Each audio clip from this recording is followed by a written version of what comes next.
SIR নিয়ে লাগাতার হয়রানি হেনস্থার অভিযোগ করছেন যখন সাধারণ মানুষ, তার মধ্যে এবার অভিনেতা এবং সাংসদ দেব, তাকে শুনানিতে ডেকে পাঠানো হয়েছে।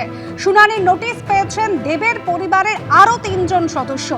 দেব কলকাতা পুরসভার 93 নম্বর ওয়ার্ডের বাসিন্দা, তাকে আজ ডেকে পাঠানো হয়েছে এবং যেটা বলা হচ্ছে যে এনুমারেশন ফর্মে গন্ডগোল রয়েছে, যে কারণে দেব, অভিনেতা এবং সাংসদ দেব, তাকে নোটিশ পাঠানো হয়েছে। আজই ডেকে পাঠানো হয়েছে দেবকে এবং একই সঙ্গে শুনানির নোটিশ পেয়েছেন দেবের পরিবারের আরও 3 জন সদস্য।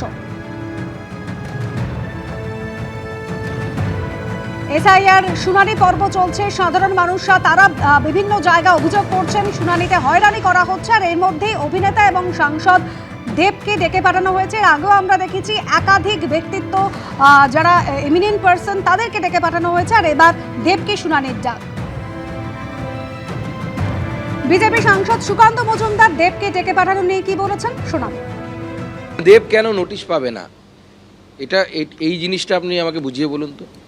কার ল অনুসারে? আর্কিমিডিসের ল অনুসারে, নিউটনের ল অনুসারে, না কার ল, ফ্যারাডে ল অনুসারে? কার ল অনুসারে দেব নোটিশ পাবে না? দেব পশ্চিমবঙ্গের বাসিন্দা ছিল না। দেবের বাবা মুম্বাইয়ে কাজ করতো, তার ভোটার লিস্টে মুম্বাইয়ে নাম ছিল। দেব তো 2010-এ এসছে এই রাজ্যে, ভোটার লিস্টে নাম এসছে তার। তো তার কাছে নোটিশ কেন যাবে না? সেটা শুধু ডকুমেন্টটা দিয়ে দেখাতে হবে যেভাবে সম্ভব। যে ছবি বারবার আপনাদের দেখাচ্ছিলাম, এসআইআর শুনানি পর্বে হেনস্থার মুখে অসংখ্য সাধারণ মানুষ, লাইনে দাঁড়িয়ে দুর্ভোগের মুখে পড়তে হচ্ছে অশক্ত বৃদ্ধ বৃদ্ধাদের। এবার হুগলিতে উঠে এলো সেই একই অভিযোগ।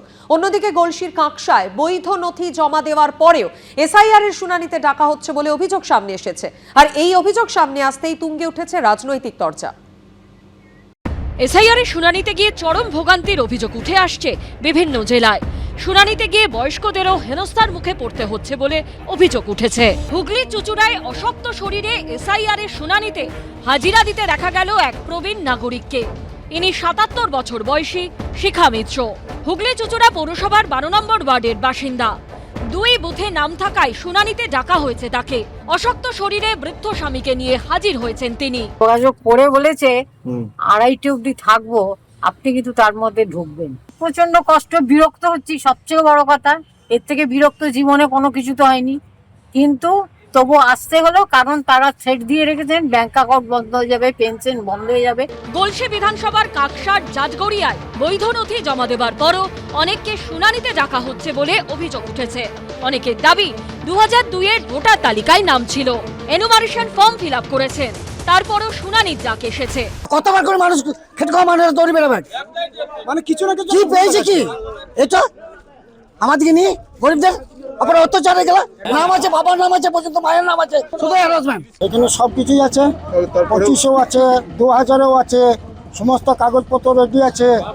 তার সাথেও আমাদের নামগুলো আসে কি করে আর কি জন্য এলো সেটাও আমাদেরকে বুঝো।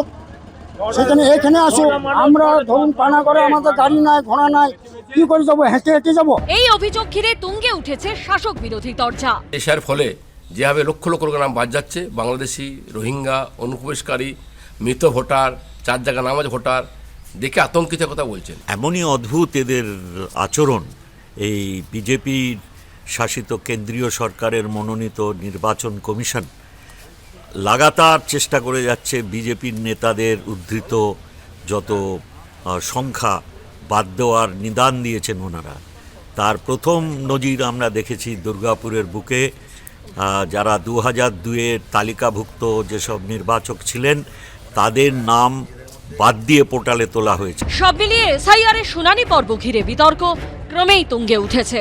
সৌরভ বন্দ্যোপাধ্যায় ও মনোজ বন্দ্যোপাধ্যায়ের রিপোর্ট, এবিপি আনন্দ। এসআইআর এর জীবিত মৃত নিয়ে বিতর্কের আবহে বাঁকুড়ার তালডাংরায় বিজেপি নেতাদের গাড়ি থেকে মিলল প্রায় 4000 ফর্ম 7। আর ওই গাড়ির ছবি দেখিয়ে মঙ্গলবার মমতা বন্দ্যোপাধ্যায় অভিযোগ করেন বিজেপি ও নির্বাচন কমিশন মিলে মানুষের গণতন্ত্র চুরি করছে, মৃত দেখিয়ে নাম বাদ দিতে চাইছে। আর এই নিয়ে পাল্টা জবাব দিয়েছে বিজেপি। এসআইআর এ এবার 7 নিয়ে সংঘাত, বিতর্কের কেন্দ্রে ফর্ম 7। এসআইআর এ খসড়া ভোটার তালিকায় এমন অনেককে মৃত বলে দেখানো হয়েছে যারা জীবিত, ফলে হয়রানির শিকার হয়েছেন তারা।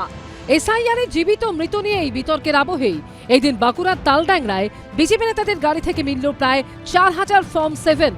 এই ফর্ম 7 কি? ফর্ম 7 ব্যবহার হয় ভোটার তালিকা থেকে নাম বাদ দেওয়ার আবেদনের জন্য।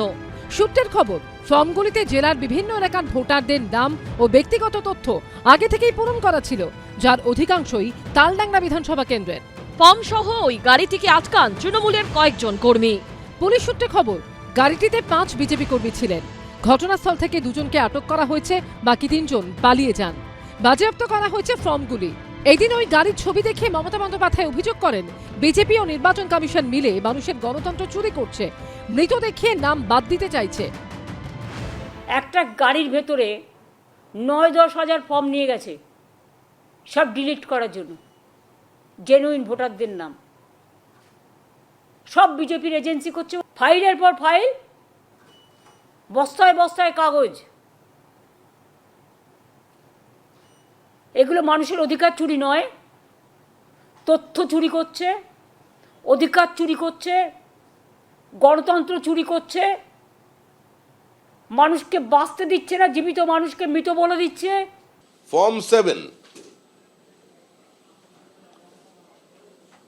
অর্থাৎ কোনো ভোটারের বিরুদ্ধে নির্দিষ্ট ভোটারের নামের সম্পর্কে নির্দিষ্ট কোনো তথ্য, কোনো অভিযোগ থাকলে যিনি মৃত বা যার নাম 2 জায়গায় আছে, বা যিনি 15 জনের পিতা,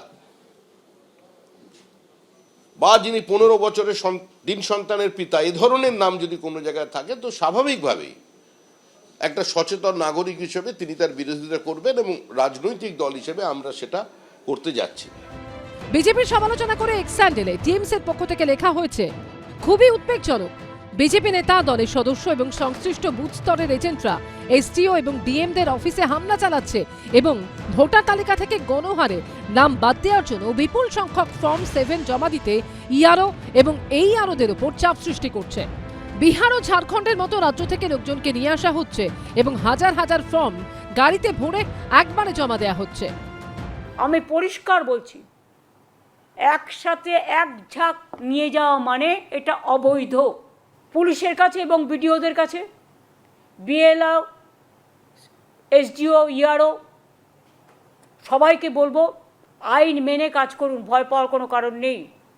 সেরকম হলে চিফ সেক্রেটারির সাথে কথা বলবেন। আইসিদের বলবো, আনঅথরাইজড কাগজপত্র বা টাকা পেলে স্টেট সিজ করবেন। দেখা যাচ্ছে যারা বিএলও আছেন, আইন অনুসারে যারা এই ফর্ম জমা নিতে বাধ্য, তারা বলছেন আমাদের ওপর থেকে কোনো অর্ডার নেই। অন্যদিকে সন্দেহভাজন ভোটারদের নাম ভোটার তালিকা থেকে বাদ দেওয়ার দাবিতে চুচুড়া এসটি অফিসের বাইরে এই দিন বিক্ষোভ দেখায় বিজেপি। এখানেও বিতর্কের কেন্দ্রে সেই ফর্ম 7। বিজেপির অভিযোগ, ফর্ম 7 জমা নিতে অস্বীকার করছেন মহকুমা শাসক। ঘটনার ভিডিও দিয়ে এক্স স্যান্ডেলে বিজেপির আইটি সেলের প্রধান অমিত মালব্য লিখেছেন, এই ইচ্ছাকৃত টালবাহানা আর কিছুই নয়, এটি একটি ধোঁয়াশা সৃষ্টি করার চেষ্টা। বৈধ আপত্তিগুলিকে বাধা দিয়ে মমতা বন্দ্যোপাধ্যায়ের অনুপ্রবেশকারী ভোট ব্যাংকে রক্ষা করার একটি সুপরিকল্পিত প্রচেষ্টা। পরে বিজেপির এক প্রতিনিধি দল মহকুমা শাসক অয়ননাথের সঙ্গে দেখা করে স্মারকলিপি জমা দেয়। প্রতিক্রিয়ার জন্য মহকুমা শাসকের সঙ্গে যোগাযোগ করা হলেও তিনি কিছু বলতে চাননি।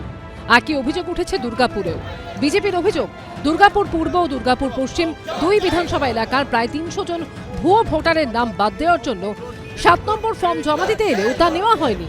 এখানেও মহকুমা শাসকের দপ্তরের সামনে বিক্ষোভ দেখায় বিজেপি। সুমন ঘরাই ও দীপক ঘোষের রিপোর্ট, এবিপি আনন্দ। এবিপি আনন্দ, এগিয়ে থাকে, এগিয়ে রাখে।